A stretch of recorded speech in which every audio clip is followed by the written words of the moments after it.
ሰላም ጤና ይስጥልኝ አድማጮቻችን፣ የሳምንቱን አብይ የአፍሪካ ዜና እናሰማለን። ኢትዮጵያ የአዲስ አበባና የኦሮሚያ ልዩ ዞን የጋራ የተቀናጀ ማስተር ፕላን ተግባራዊ ይደረጋል መባሉን ተከትሎ ከአንድ ዓመት ከ6 ወር በኋላ እንደገና የአገረሸው ተቃውሞ ለአራተኛ ሳምንት ቀጥሎ ውሏል። የማስተር ፕላኑ እቅድ በወጣበት በግንቦት ወር 2006 ዓ.ም ወቅትም እንዲሁ ከፍተኛ ተቃውሞ ተቀስቅሶ እንደነበር የሚታወቅ ሲሆን በወቅቱም የሰዎች ሕይወት ማለፉ፣ በርካቶች መቁሰላቸውና መታሰራቸው ሲዘገብ እንደነበረ ይታወሳል። የኦሮሚያ ክልልና የፌዴራል ባለስልጣን ማስተር ፕላኑ የህዝብ ይሁንታ ካላገኘ ተግባራዊ እንደማይሆን በመግለጻቸው ሁኔታውን ያረጋጉት መስሎ ነበረ። ከ4 ሳምንታት በፊት ግን በምዕራብ ሸዋ ዶዲ ወረዳ የሚገኙ ጨሌሞ ደን ለግለሰብ መሸጡን በመግለጽ እንዲሁም በዚሁ ወረዳ ለሚገኙ ጊንጬ ትምህርት ቤት የተሰጠውን የማስፋፊያ ቦታ የካቢኔት አባላት ፋፍሎታል በማለት ተቃውሟቸውን ማሰማት ጀመሩ። በተጨማሪ ማስተር ፕላኑም ባይጸድቅ የኦሮሚያ ከተሞች ማሻሻያ አዋጅ በክልሉ ምክር ቤት ማለትም በጨፌ ኦሮሚያ በኩል መጽደቁ ከአንድ ዓመት ተኩል በላይ የተዳፈነ ተቃውሞ እንደገና ተቀስቅሷል። በአጭር ጊዜ ውስጥ በአብዛኛው የኦሮሚያ ክልል ከተሞች በሚገኙ ዩኒቨርሲቲዎች ተቃውሞው እየተዛመተ ሄዶ በሌሎች የኦሮሚያ ከተሞች አሁን ደግሞ በወረዳና በቀበሌዎች ቀጥሏል። በዚሁ መንግስት የሞተው 5 ሰው እንደሆነ ገልጿል። በዚሁ ሳምንት መግለጫ የሰጠው የኢትዮጵያ ፌዴራላዊ ዲሞክራሲያዊ አንድነት መድረክ ሟቾች በስም ጠቅሶ 32 ሰው መገደሉን አስታውቋል። ጉዳዩ በቅርብ ሊከታተል የቆየው የኦሮሚያ ፌዴራሊስት ኮንግረስ ዋና ጸሐፊ አቶ በቀለ ነጋ ስለ ሟቾቹ ማንነት ማስረጃ እንዳላቸው በመግለጽ የሟቾቹ ቁጥር በዚሁ ሳምንት 40 መድረሱን ይናገራሉ። ኤፍኮ አባል የሆነው መድረክ ባወጣው መግለጫ የ32 ሰዎች ስም ዝርዝር ከነመኖሪያ አድራሻቸውን ይፋ አድርጓል። በመቶዎቹ መቁሰላቸውንም አስታውቋል። በዚሁ ሳምንት የኢትዮጵያ መንግስት ከ4 በላይ የፖሊስ ባልደረቦች እጅግ አሰቃቂ በሆነ መገደላቸውንም ጨምሮ አስታውቋል። በኦሮሚያ ክልል የተቀጣጠለው ሰላማዊ ሰልፍ አስመልክቶ የኢትዮጵያ የኮሙኒኬሽን ጉዳይ ሚኒስትር አቶ ጌታቸው ረዳ በዚሁ ሳምንት ለአሜሪካ ድምጽ ሬዲዮ የሰልፈኞች ጥያቄና ተያይዞ የተከተለውን ሁከት ግድያ አስመልክተው መግለጫ ሰጥተዋል። አያይዘውም አዲስ አበባና በአካባቢዋ ያሉ የኦሮሚያ ልዩ ዞን ከተሞች የሚያሳስረው የልማት ማስተር ፕላን ተግባራዊ የሚሆነው ህዝቡ ሲያምንበት ብቻ እንደሆነ 2 የመንግስት ባለስልጣን አስታውቀዋል። የኦሮሞ ፌዴራላዊ ኮንግረስ ዋና ጸሐፊ በበኩላቸው ባለስልጣኑ ንግግር ውስጥ አዲስ ነገር የለም ይላሉ። መድረክ አሁን ኦሮሚያ ውስጥ የሚካሄደውን ተቃውሞና መንግስትን ለማስቆም እየወሰደ ያለው እርምጃ አውግዞ በፍጥነት እንዲቆም ጠይቋል። የአዲስ አበባ ከተማ ኦሮሚያ ክልል ጋር ያላት ግንኙነትም በህግ መንግስቱ ድንጋጌ መሰረት እንዲተገበር በማለትም ገልጿል። የሰው ህይወት የጠፋበት ግጭት ይርገብ ዘንድ ጊዜያዊና ዘለቃዊ መፍትሄዎችን ጠቁሟል። በሌላ ዜና የመንግስት ኃይሎች ኦሮሚያ ውስጥ እየወሰዱ ያሉት እርምጃ እጅግ አስከፊ ወይም በእንግሊዝኛው ቀጥተኛ አባባል ብሩታል ናቸው ሲሉ ዓለም አቀፉ የሰብአዊ መብት ተሟጋች ቡድን አምነስቲ ኢንተርናሽናል አውግዟል። እርምጃዎቹ ሁኔታውን ከማባባስ በስተቀር የሚፈይደው የለም ብለውታል። በጉዳዩ ውስጥ የተሳተፉ ወገኖች ሁሉ አመጻቸውና ከሁከት አድራጎት መቆጠብና ድምጻቸውን በሰላማዊ መንገድ ቢያሰሙ እንደሚበጅ ቡድኑም መክሯል። በተጨማሪም አምነስቲ ኢንተርናሽናል የኢትዮጵያ መንግስት በኦሮሚያ ክልል የተነሳውን ተቃውሞ ሰልፍ የወሰደው የኃይል እርምጃ ኮንኗል። መንግስት የኢትዮጵያን ጸረ ህግ በመጥቀስ ሰልፈኞቹ ከውጭ በሚያገኙት ድጋፍ የኢትዮጵያ ሰላምን ለማወክ የጀመሩት ሁከት ነው ያለውን አምነስቲ መግለጫውን አጣጥሎታል። የኢትዮጵያው ጠቅላይ ሚኒስትር አቶ ኃይለማርያም ደሳለኝ ሰሞኑን የአዲስ አበባን የኦሮሚያ ልዩ ዞን የተቀናጀ እቅድ በመቃወም በተፈጠረው ብጥብጥ እጃቸው አለበት ባሏቸው ስም ሳይጠቅሱ አሸባሪ ባሏቸው ኃይሎች ላይ የማያዳግም እርምጃ እንደሚወስዱ አስጠንቅቀዋል። በአማራ ክልል በቅማንትና በአማራ ብሔረሰቦች መካከል ብጥብጥ አንስተዋል ላይም እንዲሁም መንግስት ምህረት የለሽ እርምጃ እንደሚወስድ አስታውቋል። አስታውቋል። የኢትዮጵያ ፌዴራዊ ዲሞክራሲያዊ አንድነት መድረክ አባል የኦሮሞ ፌዴራዊ ኮንግረስ በመጻሩ ኤፍኮ ግን መፍትሄው ውይይት እንጂ እርምጃ መወሰድ አይደለም ብለዋል። የመብት ተሟጋች ቡድኖች ኢትዮጵያ ባለፉት ሳምንታት በአንዳንድ የኦሮሚያ አካባቢዎች የተካሄደውንና መንግስት የሽብርተኞች ስራ ናቸው ሲል የፈረጃቸው ተቃዋሚዎች በኃይል አፍነዋል ያሏቸውን የጸጥታ ኃይሎቿን በዚሁ ተግባራቸው እንዲቆጠቡ እንድታደርግ ጥሪ አቅርበዋል። ብሩንዲ የአፍሪካ ህብረት ወታደሩን ወደ ብሩንዲ ለማዘዝ ማስማማቱን አስታወቀ። የህብረቱ ከፍተኛ ባለስልጣን ቦንቬንቱ ስካፓ ጠቅሶ የፈረንሳይ ዜና አገልግሎት እንደዘገበው ህብረቱ በዚሁ ሳምንት ባሳለፈው በዚሁ ውሳኔ የብሩንዲ ብጥብጥን ለማስቆም የሚዘምት በመጻሩ ኢሳፍ የሚባል የምስራቅ አፍሪካ ተጠባባቂ ኃይል ነው። ሮይተርስ እንደዘገበው የአፍሪካ ህብረት የሰላም ጸጥታ ምክር ቤት 5000 ሰላም አስከባሪዎችን ለመላክ አስበዋል። ብሩንዲ የሚዘምተው ወታደር ከመወሰኑ አስቀድሞ ግን የብሩንዲ ስምምነትና የአፍሪካ ህብረት ፕሬዝዳንት በጉዳዩ ላይ የሚሰጡት ድምጽ ይጠበቃል። የህብረቱ ውሳኔ የተባበሩት መንግስታት ድርጅት የጸጥታ ጥበቃ ምክር ቤትን ይሁንታ ማግኘት ይኖርበታል። የተጠባባቂው ኃይል አባላት ብሩንዲ ከሞሮኮ፣ ጅቡቲ፣ ኢትዮጵያ፣ ኬንያ፣ ሩዋንዳ፣ ሲቬልሲያን፣ ሶማሊያ፣ ሱዳን እና ኡጋንዳ ናቸው።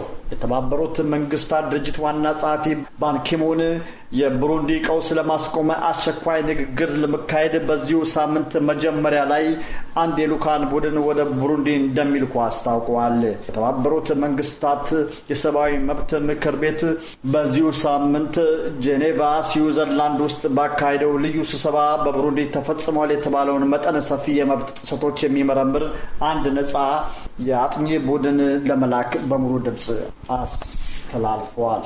አድማጮቻችን ያዘጋጀንላችሁ የሳምንቱ አብይ የአፍሪካ ዜና እስካሁኑ ነበር።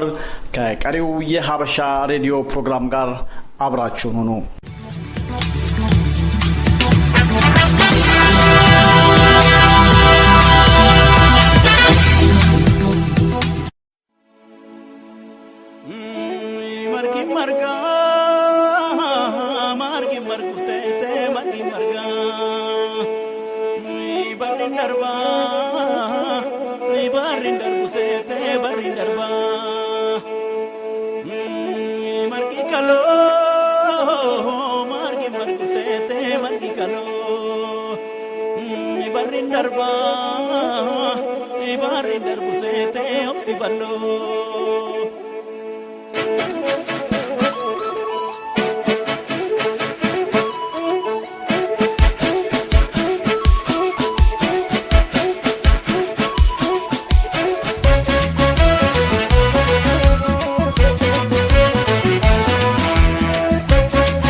Laftoromia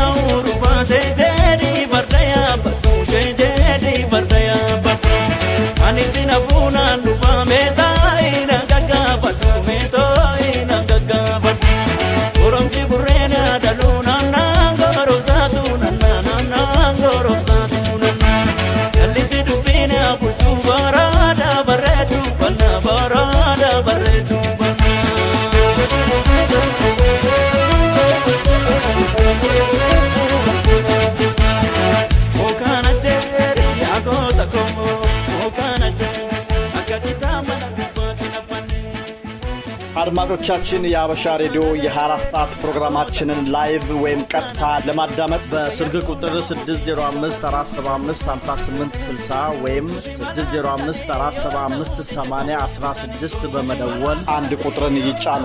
ያለፉትን የቅዳሜ መዝናኛ ፕሮግራም ለማዳመጥ ሁለት ቁጥርን ይጫኑ። በኢንተርኔት www.myradiostream.com/habasha ወይም በቱኢን ሀበሻ ሬዲዮ ዩኤስን በመፈለግ በስልኮ በአንድሮይድ በአይፎን በአይፓድ በታብሌትና በስማርትፎን ማዳመጥ ይችላሉ።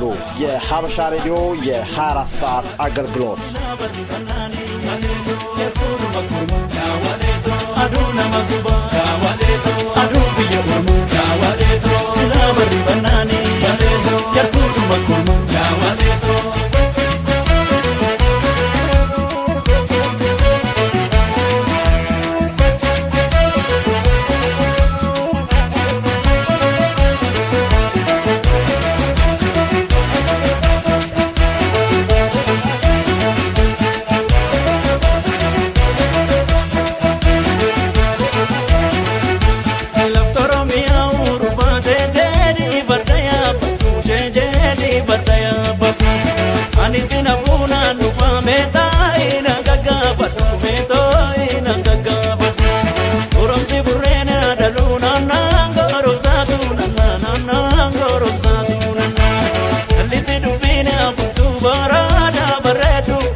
የሀበሻ ሬዲዮ የአዘጋጆች መልእክት።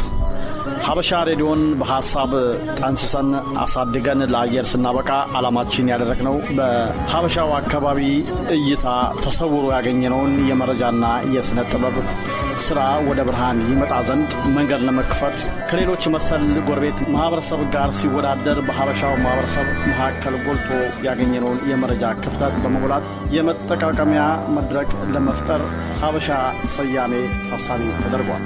መከባበርን ባዳበረና ፖለቲካን ለባለሙያዎቹ በተወ መልኩ ትምህርት አዘልና አዝናኝ ፕሮግራሞችን በማሰራጨት ድልድይ ለመፍጠር ነው።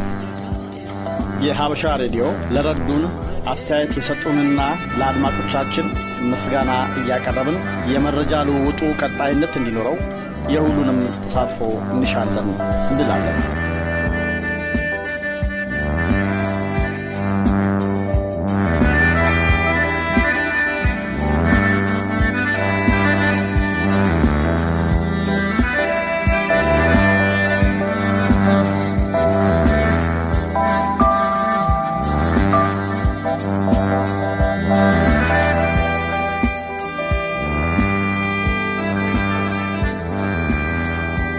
አድማጮቻችን የሀበሻ ሬዲዮ የመዝናኛ ፕሮግራምን በስልክ ቁጥር 605-475-5860 ወይም 605-475-8016 በመደወል ወይም የሀበሻ ሬዲዮን አፕ የአንድሮይድ፣ የአይፎን፣ የአይፓድ እና የታብሌት ተጠቃሚዎች ዳውንሎድ በማድረግ ወይም በመጫን በማንኛውም ጊዜ ማዳመጥ ይችላሉ።